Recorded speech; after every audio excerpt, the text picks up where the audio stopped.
안녕하세요. 2024년 3월 17일 일요일 교과 나눔 시간에 오신 여러분들을 진심으로 환영합니다. 이번 주는 2024년도 제1기 시편에서 12과 영원토록 여호와를 경배함을 하는 주제를 가지고 한 주일 동안 살펴보도록 하겠습니다. 봄 기온이 완연한 3월 중반으로 접어들었습니다. 아마도 여러분 주변에 꽃들이 만발하였을 것입니다. 엄청 추울 때는 이렇게 따뜻하고 꽃들이 만발한 봄이 다가올 것이라고 생각하지 못했지만 따뜻한 봄날이 찾아왔습니다.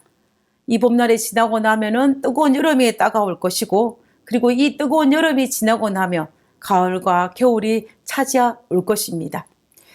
우리는 이 시간의 흐름 속에서 하나님께서 우리에게 2024년도라는 이 시간을 우리에게 선물로 주셨습니다. 그리고 오늘 하루도 하나님께서 우리에게 선물로 주셨습니다. 하나님께서 허락한 이 시간의 소중함을 아는 사람일수록 지금 이 시간이 더욱 소중합니다.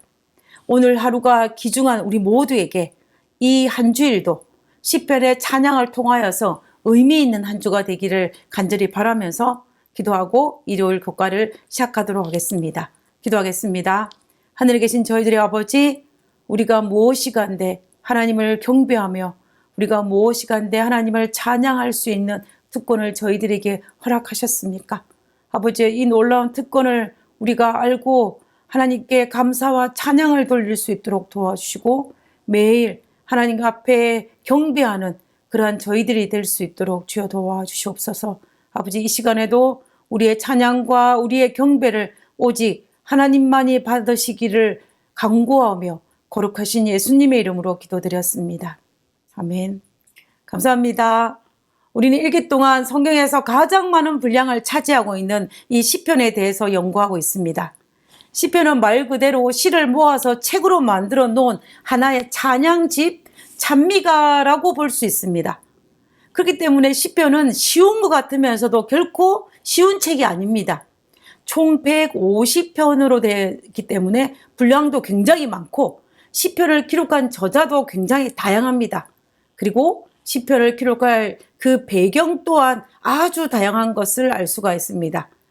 그렇기 때문에 서로 연관성이 있는 시편도 있는 반면에 전혀 연관성이 없는 시도 많습니다. 그뿐만 아니라 시편을 기록할 당시의 상황도 알 수 있는 시편도 있지만 우리가 그 배경을 전혀 알 수 없는 그런 시편들도 많습니다. 그렇기 때문에 우리가 시편을 좋아한다라고 말하지만 실상은 시편 150편 중에 불과 몇 편만을 우리가 좋아할 뿐입니다. 이처럼 시편은 그 내용이 너무나 광범위합니다.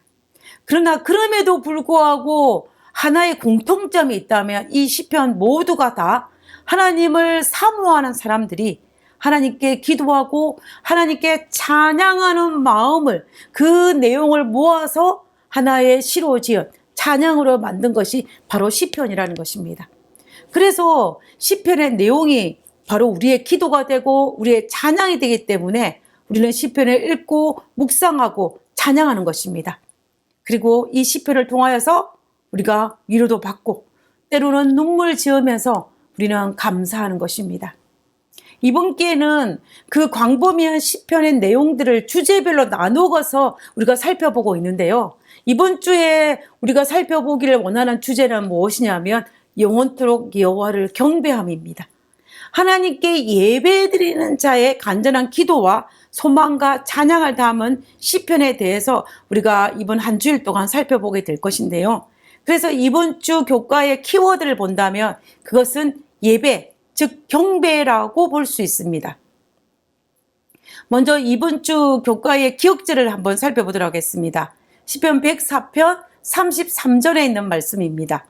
내가 평생토록 여호와께 노래하며 내가 살아있는 동안 내 하나님을 찬양하리로다. 이번 주 기억절 말씀처럼 시편의 저자는 생명이 있는 날 평생토록 여호와께 예배하며 여호와를 찬양하겠다라고 고백하고 있습니다.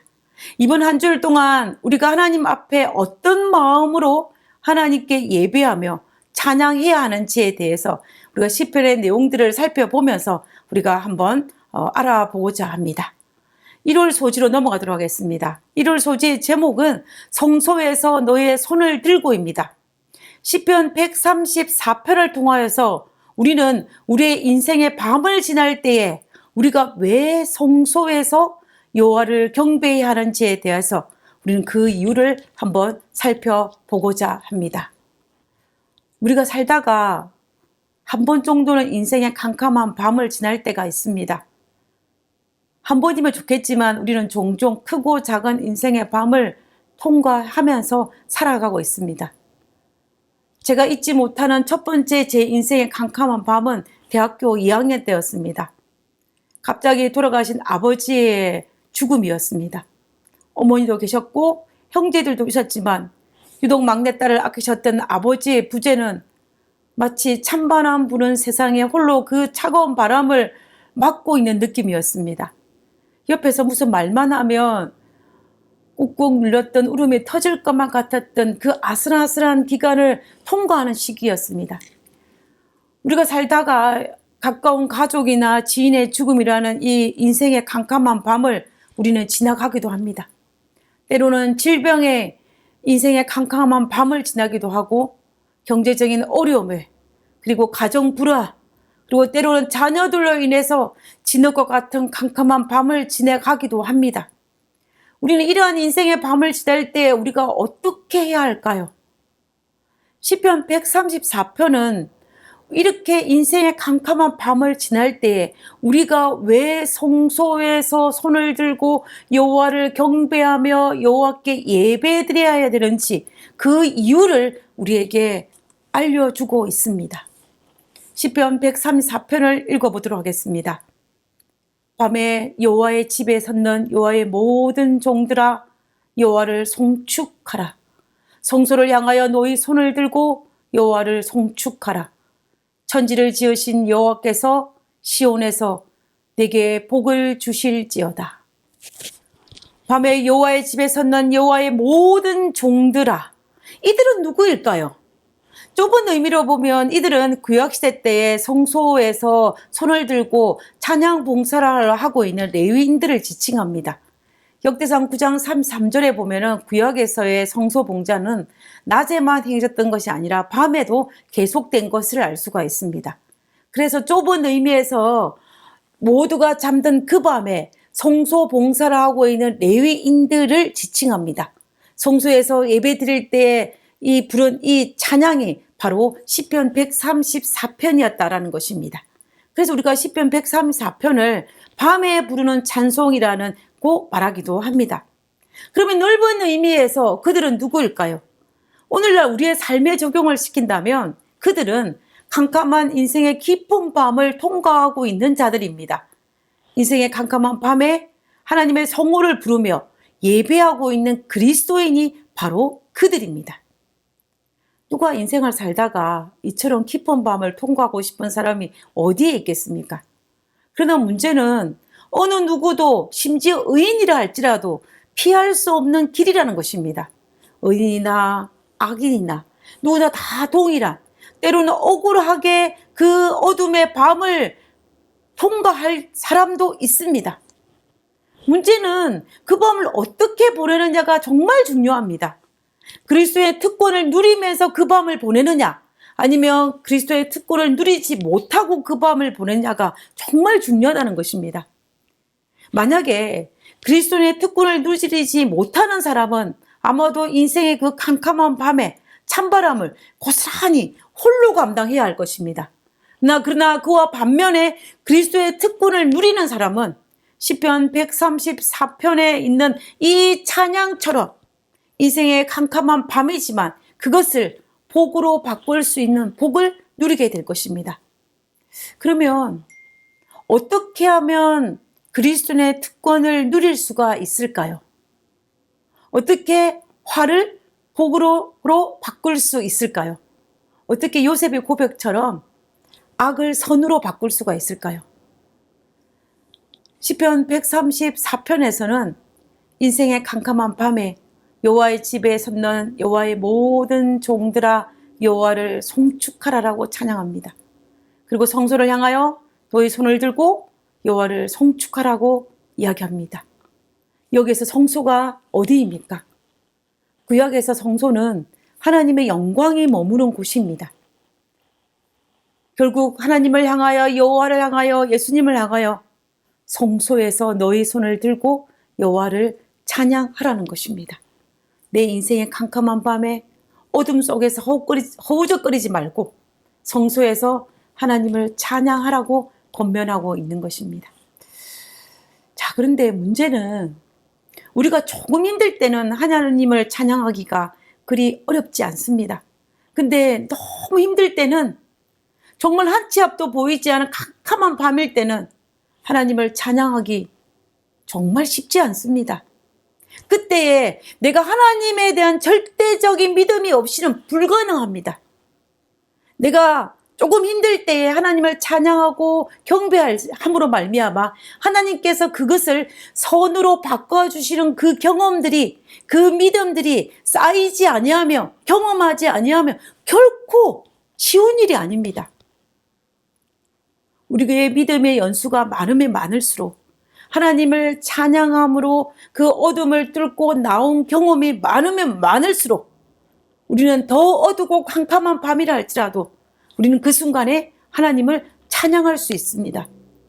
왜냐하면 우리는 경험했기 때문입니다.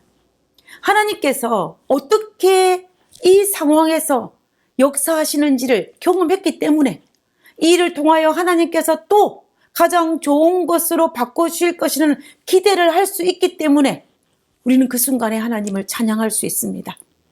우리의 믿음의 연수가 깊으면 깊을수록 누릴 수 있는 최고의 축복입니다. 혹자는 이렇게 이야기합니다. 하고 싶은 거 다 해보고 마지막에 하나님을 개인의 구주로 영접해서 구원받는 것이 가장 행복하다고 말입니다. 그러나 저는 이 말에 동의하지 않습니다.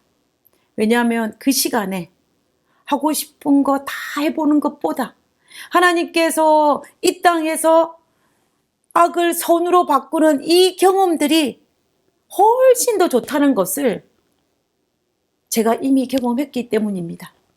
그래서 저는 개인적으로 어릴 때부터 하나님을 섬기며 살 수 있도록 허락하신 하나님의 축복에 너무 감사를 드립니다. 아마 여러분들도 그런 경험을 하셨다며 여러분도 제 말에 동의하지 않을까라는 생각을 하게 됩니다. 시편 134편에서도 캄캄한 그 밤에 백성들은 성소에서 하나님을 찬양하면서 3절에 이렇게 고백했습니다. 하나님은 시온에서 그 백성에게 복을 주신다라고 기록하고 있습니다.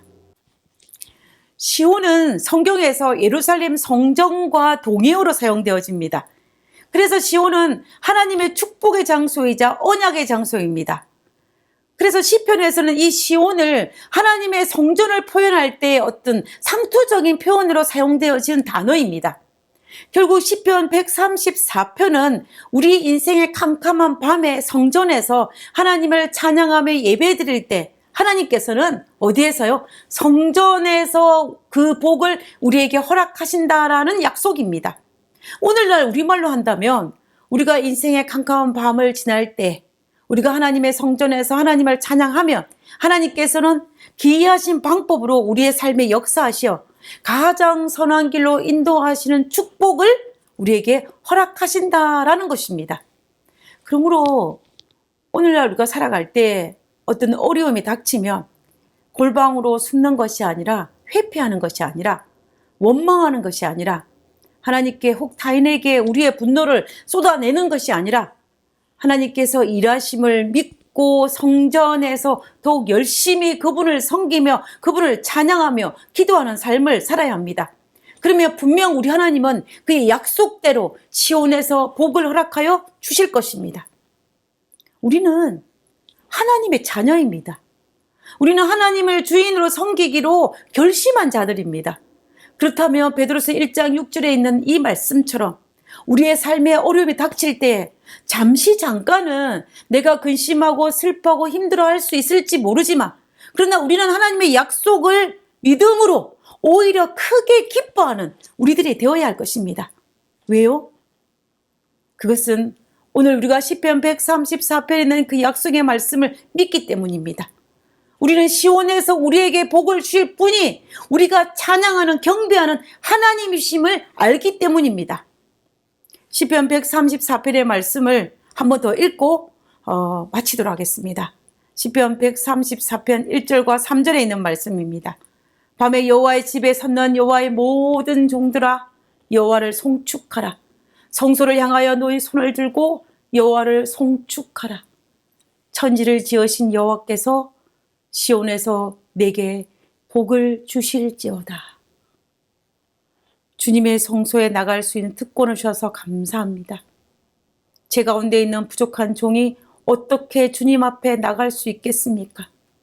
은혜의 문을 여시고 우리를 받아주시는 하나님의 사랑을 주의 성전에서 두 손 높이 들고 찬양하게 하옵소서. 하늘에 계신 저희들의 아버지, 우리가 하나님의 성전에서 하나님을 예배할 수 있는 특권 허락하심을 인하여 참으로 감사를 드립니다. 아버지여, 우리 인생의 캄캄한 밤을 지날 그때에 우리가 하나님의 약속의 말씀을 믿고 하나님을 더욱 찬양하게 하시고 경배하게 하셔서 우리가 이 땅에서 그리스도인의 특권을 누리며 담대한 신앙인의 삶을 살 수 있도록 아버지여 우리를 불쌍히 여겨 주시옵소서. 그리고 그 특권을 누릴 수 있는 저희들 되게 도와주시옵소서.